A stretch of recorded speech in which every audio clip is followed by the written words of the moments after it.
오늘은 교회 내에서 벌어지는 심각한 어떤 영적인 문제, 도덕적인 문제, 윤리적인 문제, 교회가 그러한 문제들을 징계해야 할 필요가 있다라는 것에 대한 사도 바울의 가르침이 나타나 있습니다.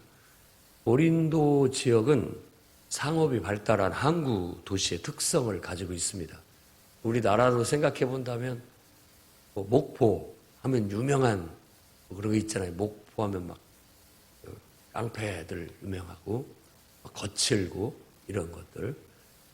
그리고 부산 항구 도시 거기에 어떤 특색 그리고 또 인천 이런데. 그런데 이 대부분의 항구 도시는 여러 사람들이 이렇게 왔다가 거기서 머물고 가고 또 뭐 왕래하고 이런 것들이 많아요. 그러다 보니까 그런 데는 좀 자유분방한 그런 특성이 있습니다. 우리도 이렇게 보면은 우리 뭐 헐리우드 영화 이런 거 보면 굉장히 그 자유분방한 어떤 그런 모습들을 연출을 하잖아요. 미국 사람들이 다 그런 건 아니고 오히려 더 보수적이고 더 도덕적이고 철저한 사람들도 많지만 헐리우드 영화에서 보여주는 미국 사회는 굉장히 자유분방한 그런 모습을 보여줍니다. 그러니까 거처없이 그런 것들을 따라 하다 보면 자기도 그런 자유분방한 사람이 되는 거죠. 그리고 그 지역의 풍토, 이 어떤 로마서 12장에서도 말한 것처럼 너희는 이 세대를 본받지 말라고 하는데 대부분은 그 지역의 특성이라든지 사람들의 보편적인 그런 문화를 그냥 이렇게 따라가는 경향이 많습니다. 다 그렇게 하니까 나도 하는 것에 대해서 특별히 문제 삼지 않은 자연스럽게 그렇게 되는 것이죠.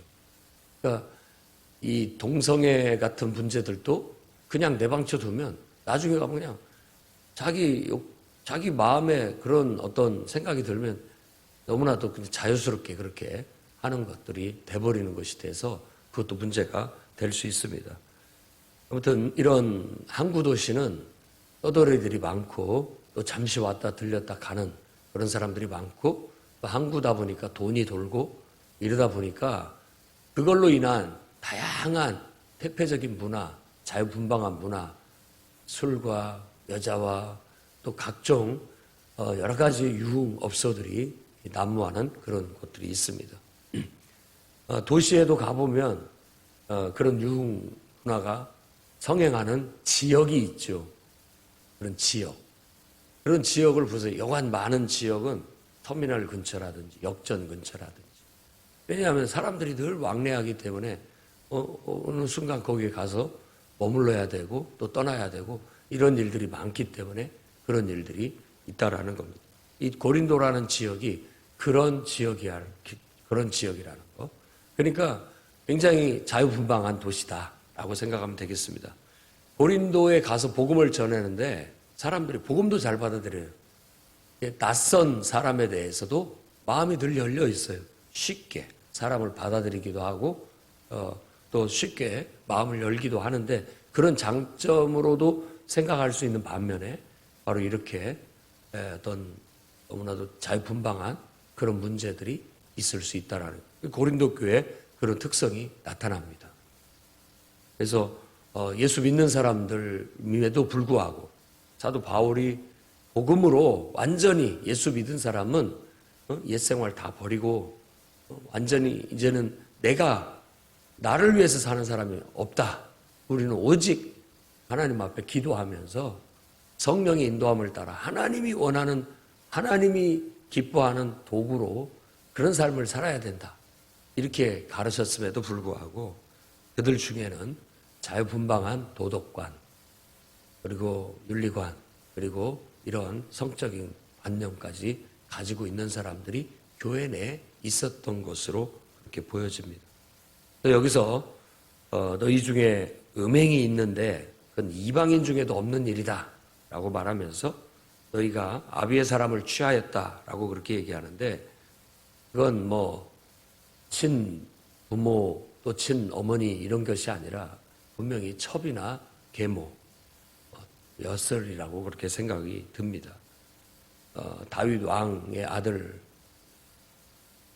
압살롬도 여러 후궁들이 있는데 그 후궁들을 대놓고 보란 듯이 자기가 취함으로써 아버지를 욕되게 했던 것들에 대해서 이미 우리가 알고 있듯이 문란하다 보니까 그런 것들이 생길 수 있는 것이죠.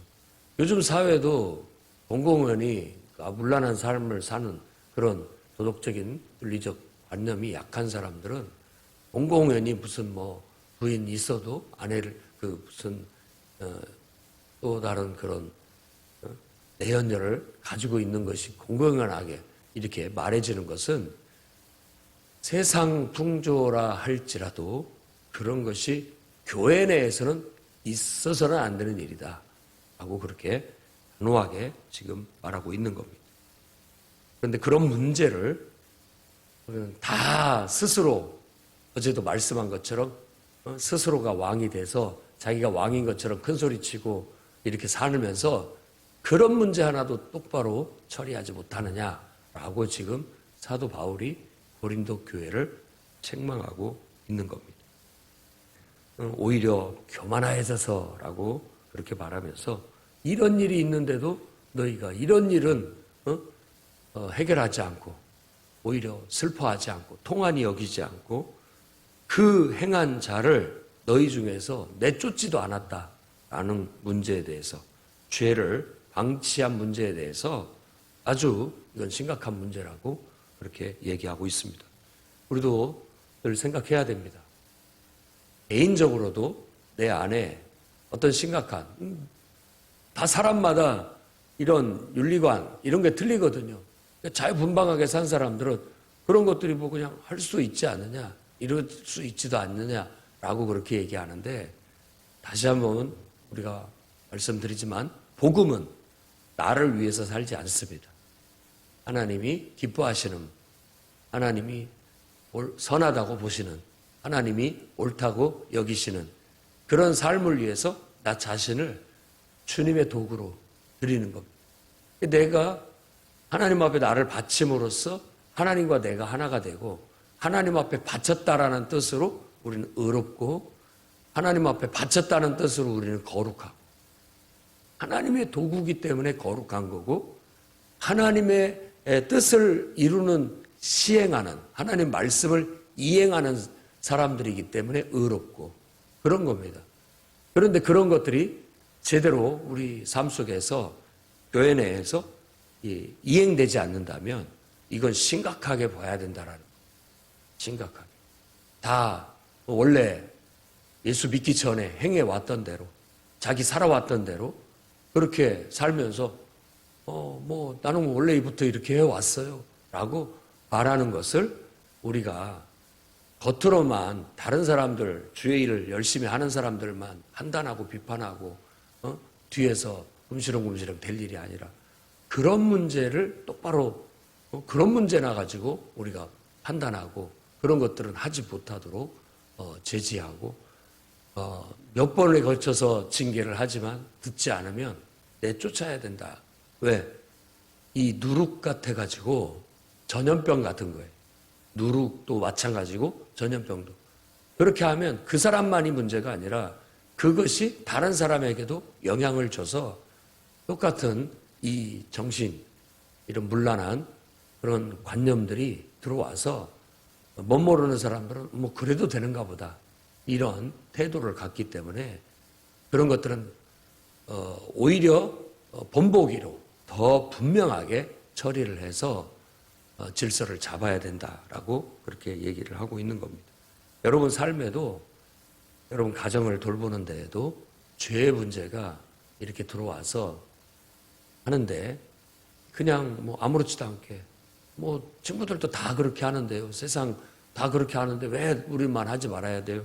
이런 것들에 대해서 하나님 말씀을 제대로 가르치고 하나님은 그걸 기뻐하시지 않는다라는 거 단호하게 가르치고 죄의 문제를 좀 더 심각하게 다루어서 무섭게 다루어서 바로잡아 나가야 될 줄로 믿습니다.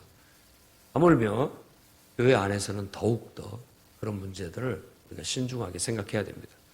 교회의 순결함을 잃지 않도록 교회의 거룩함을 손상시키지 않도록, 교회의 신성함을 더럽히지 않도록 늘 깨어서 기도하고 그런 문제들을 지도하라고 지도자를 세우는 겁니다. 여러분들이 영적 지도자의 위치에 있다면 그 권한이 바로 이런 문제를 해결하라고 준 거라는 걸 명심해야 됩니다. 그래서 이것들을 해결하지 못한다면 사실 우리가 하나님 앞에 책망받을 수 있는 일이라는 거예요. 그래서 사도 바울은 떠나 있지만 나는 영으로 너희와 함께하고 있다. 영으로 함께 하고 있다라는 것은 대부분 늘 너희를 위해서 기도하고 있고 너희를 영적으로 내가 늘 바라보고 있다. 이런 의미입니다. 그러니까 우리가 맡겨진 내가 돌보라고 지도하라고 가르치라고 맡겨준 영혼들, 목장이란 목장, 교사가 자기 학생들이라면 자기 반이면 자기 반, 늘 기도하면서 영적으로 그들을 보고 있어야 됩니다. 그 말은 하나님의 눈으로 그들을 영적인 눈으로 돌보고 또 그들을 늘 분별해서 행여라도 병이 들거나 영적인 문제가 찾아오거나 또 다른 신앙에 위해가 될 만한 문제가 찾아오거든 경계하고 또 잘못된 것들이 들어있다면 처음에는 몰라서 그렇다면 2번, 3번 이렇게 해야 된다라는 걸 가르치고 그것에 대해서 따르도록 요구하되 그렇지 않게 되면 단호하게 징계하고 잘못을 책망하기도 하고 위에서 기도하면서 바로 잡아 나가야 된다라는 겁니다. 그래서 주 예수의 이름으로 너희와 함께 예수의 능력으로 그들을 사탄에게 내어 주었다. 이 말은 내어 쫓았다라는 뜻입니다. 사탄에게 내어줬다라든지 하나님께 맡겼다라는 듯이 두 가지 표현이 같은 뜻이에요. 그 말은 이제 우리가 아무리 지도를 하고 돌봐도 말을 듣지를 않으니까 통하지를 않으니까 그들을 이 지도력에서 내보냈다. 내가 돌보는 지도력에서 그를 제외시켰다. 이런 의미를 사탄에게 내줬다라는 것. 하나님은 영적인 지도자들을 통해 세워서 그들을 돌보게 하셨는데 이제 그 돌봄이 통하지 않으니까 영향력이 말이 먹히지 않고 지도력이 먹히지 않으니까 그는 더 이상 제가 그를 통해서 지도할 수 없겠다. 이는 지도를 될 수가 없겠다.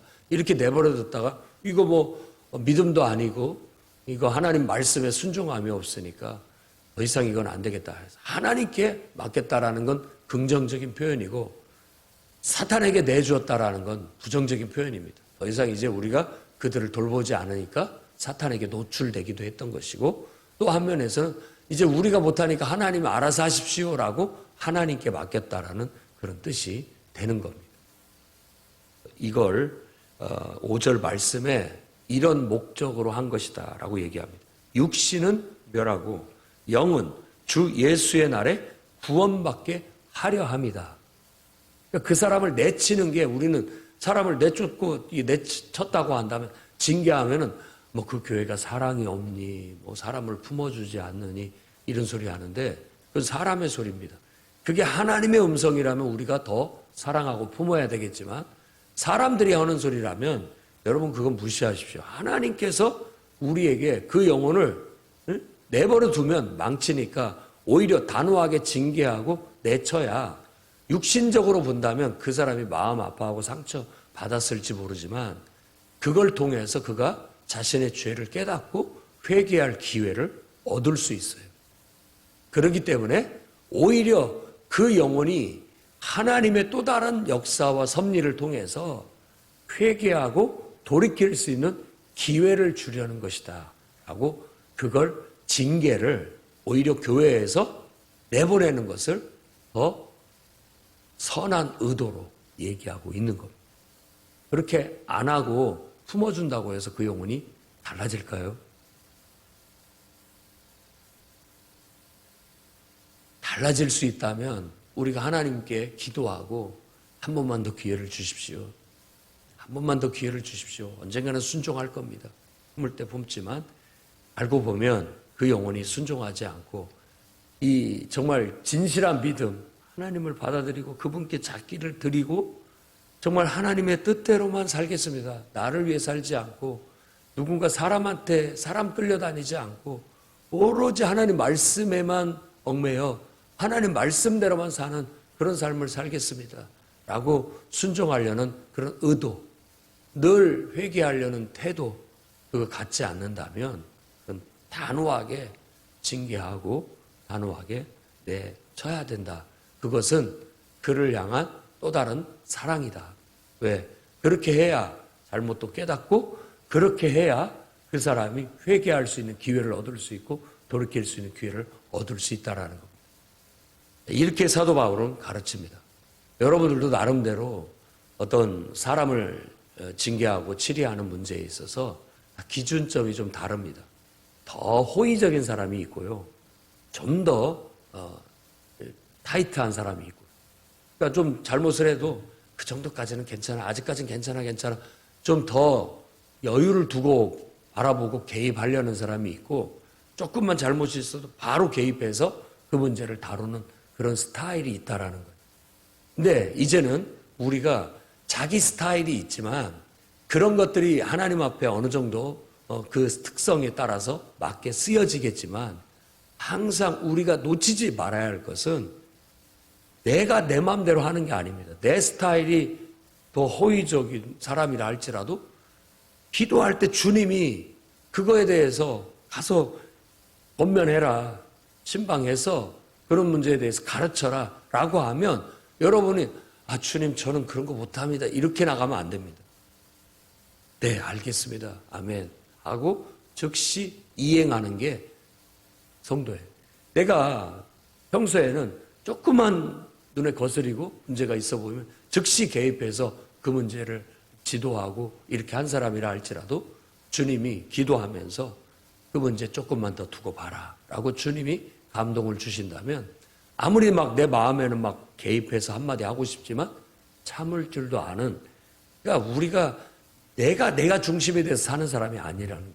원래는 그런 특성으로 태어났어도 이제는 그렇게 사는 삶을 하나님 앞에 내어려놨어요.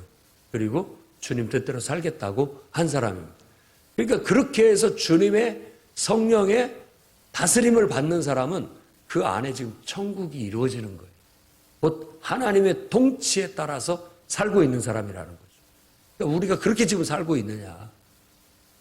그렇게 살려고 오늘 또 기도하고 그렇게 살려고 오늘 또 하나님의 감동을 민감하게 느끼려고 하고 하나님의 음성을 들으려고 하고 하나님 기록된 말씀 속에서 어떤 응답을 들으려고 하고 말씀을 들으려고 하고 그것이 하나님 말씀이라면 즉시 가서 이행하려는 그런 기도, 바로 행할 수 있게 해달라고, 이행할 수 있게 해달라고, 실행할 수 있게 해달라고 기도하는 것입니다.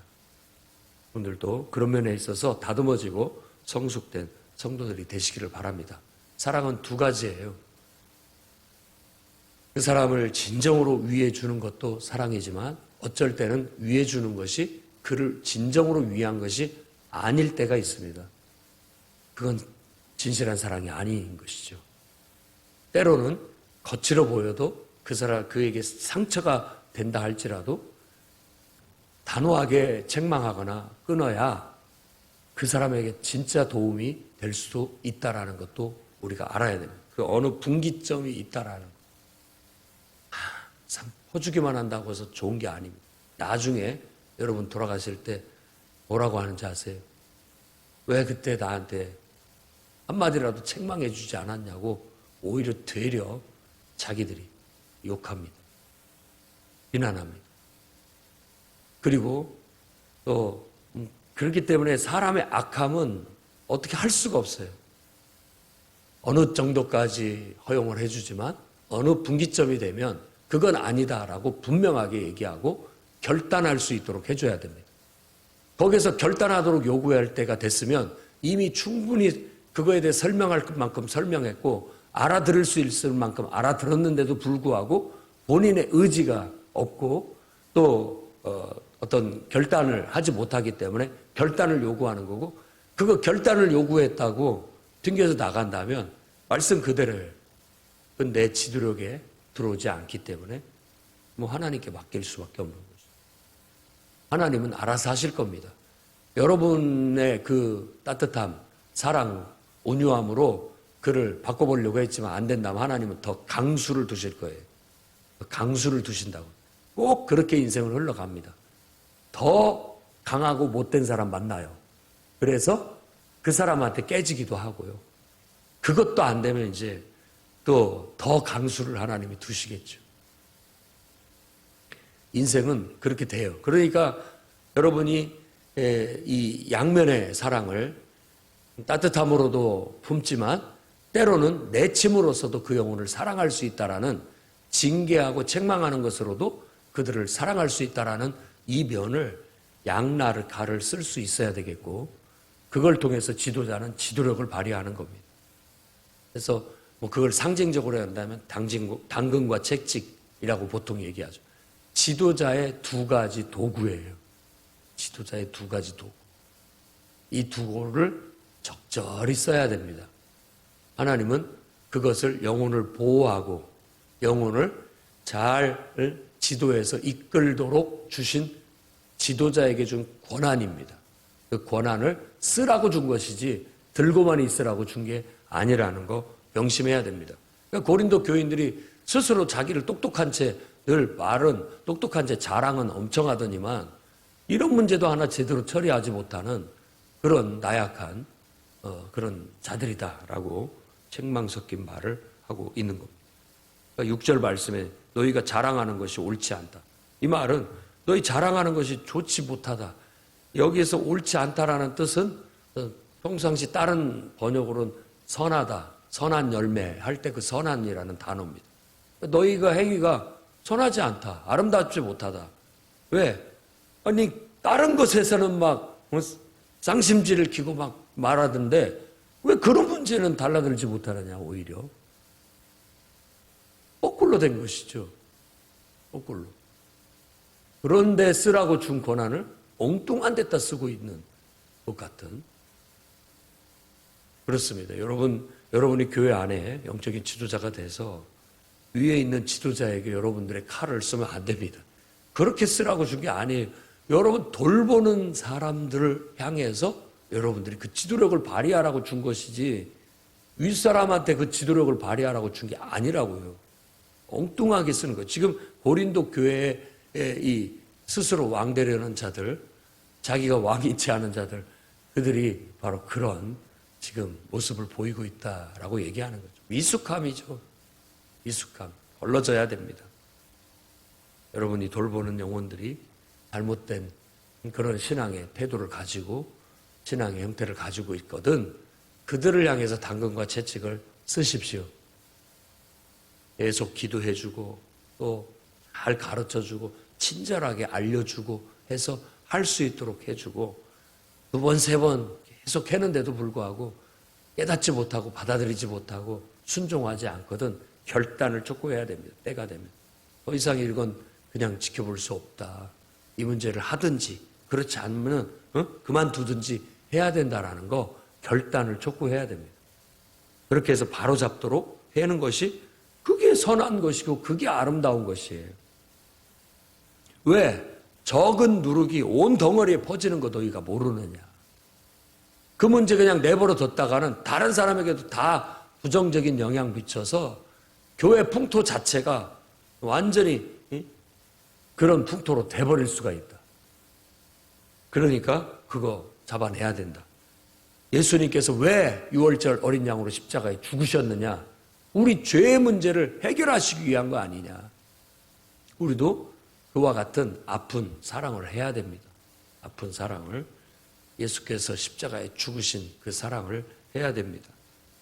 내 마음도 아프고 그렇게 책망하고 징계하는 사람 마음도 누구 못지 않게 아프고 또 그 책망을 받는 사람들도 아프고 상처가 되겠지만 그 아픔을 통해서라도 자기 잘못을 깨닫고 돌이키고 그 묵은 누룩을 자기 몸에 붙은 그 죄에 온몸에 퍼져서 자기를 부정적으로 악하게 정말 하나님과는 상관없는 죄인으로 만들어버릴 그 누룩 덩어리가 있다면 좌우의 날선 검, 예리한 검으로 잘라낼 수 있어야 되고 떼낼 수 있어야 그게 진짜 십자가의 사랑이라고 말할 수 있다라는 거예요. 악하고 악의에 찬 누룩들, 묵은 누룩들 잘라내야 됩니다. 누룩 없이 오직 순전하고 진실한 그런 떡으로, 그런 신앙으로 자랄 수 있도록 지도자는 늘 살피고 기도하고 말씀으로 훈육하고 그렇게 나아가야 될 줄로 믿습니다. 그 다음에 9절에서 13절까지 마지막에는 이제 음행하는 자들을 사귀지 말라 이렇게 가르칩니다. 이것은 하나의 확대된 원리로서 가르칩니다. 그러니까 어떤 세상에서 뭐 음행하는 거 있을 수 있죠. 그 세상 사람들이 욕심내고 살고 속여서 빼앗고 우상 숭배하고, 그러면 그런 사람들하고 아예 사귀지 말라는 말이냐? 그건 아니다. 음행하는 자들을 사귀지 말라고 이미 바울이 지금 이 고린도 우린 전서라고 하지만 편지를 한 번 더 썼다라는 거예요. 먼저. 그러니까 이 고린도 전서보다 고린도 교회에 전한 편지가 하나 더 있어요. 앞에. 근데 여기서 언급한 편지가 있습니다. 근데 그것은 지금 남아있지 않기 때문에 우리가 몰라요. 거기에다 내가 음행하는 자들 사귀지 마라. 함께 먹지도 마라. 이렇게 가르쳤는데 그 말은 안 믿는 세상 사람들과 아예 어울리지도 말라는 그런 뜻이 아니다. 세상 사람들 말하는 게 아니라 교회 안에서 예수 믿는다고 고백하고 하나님을 예배한다고 하는 사람들 중에 그런 자들이 있거든. 그런 자들을 본받지 말라는 의미로 한 거다. 그런 자들을 교회 안에서 예배를 드리고 있음에도 불구하고 하나님 앞에 자신을 내어 맡기지 못하고 음행을 하거나 또 탐욕을 부리거나 우상숭배를 하거나 모욕하는 말을 하거나 술 취하거나 속여서 빼앗거나 이런 사람들은 가까이 하면 안 된다. 이 말은 그런 걸 본받으면 안 된다라는 뜻입니다. 그런 사람 보면 뭐 인사도 하지 말라 이런 말은 그런 사람을 옳다고 인정해 주지 마라 이런 얘기예요. 잘한다라고 말하지 마라라는 거예요. 분명히 그 사람을 영적으로는 하나님이 저 영혼도 사랑한다라고 하면서 그 기본적으로는 그 영혼에 대한 안타까운 사랑의 마음을 갖지만 그 행위에 있어서는 분명하게 잘못됐다라는 것은 알고 경계, 선을 그어야 된다라고 말하고 있는 겁니다. 밖에 있는 사람들, 교회 안에 우리의 돌봄을 받고 있지 않는, 지도를 받고 있지 않는 사람은 하나님 알아서 하실 겁니다. 하나님이 심판하시면 알아서 하실 겁니다. 그러나 교회 안에 있는 영혼들은 하나님께서 우리에게 주신 권위를 가지고, 아까 예수님의 이름으로라고 했잖아요. 그 말은 하나님이 주신 권위로, 하나님이 주신 내게 주신 권세로 그런 문제는 우리가 다룰 수 있어야 된다. 처리할 수 있어야 된다. 라고 그렇게 얘기합니다. 너희 중에서 내쫓으라.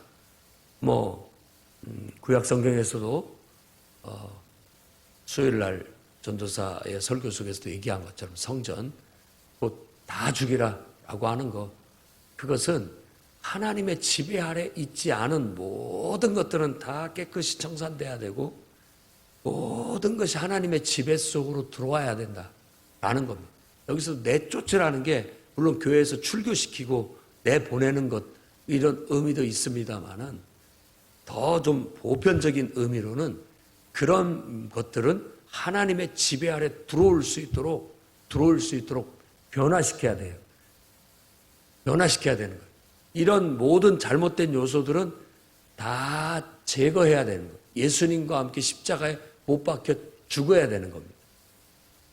예수께서 6월절 어린 양이 되셔서 십자가에 못 박혀 죽는 건 죄를 대신해서 그 죄값을 치르기 위해서 죽은 것처럼 그 모든 영혼들도 그 죄값으로 죽어야 되는 거예요.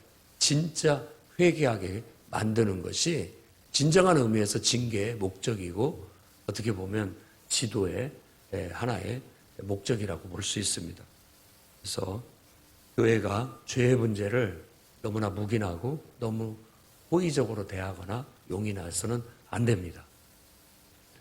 그런 문제는 단호하게 처리를 해야 됩니다. 우상숭배하는 문제라든지 또 음행하는 문제, 이런 도덕적으로 성적으로 문란한 문제, 결혼에 서약 통하지 않은 불이한 그런 성적인 탐닉은 다 죄가 되는 겁니다. 그런 모든 일들이 벌어지고 있을 때 하나님 말씀으로 잘 권면하고 타이르고 또 결단하게 해서 회개시켜서 그 영혼이 죽고 다시 태어날 수 있도록 그리스도 안에서.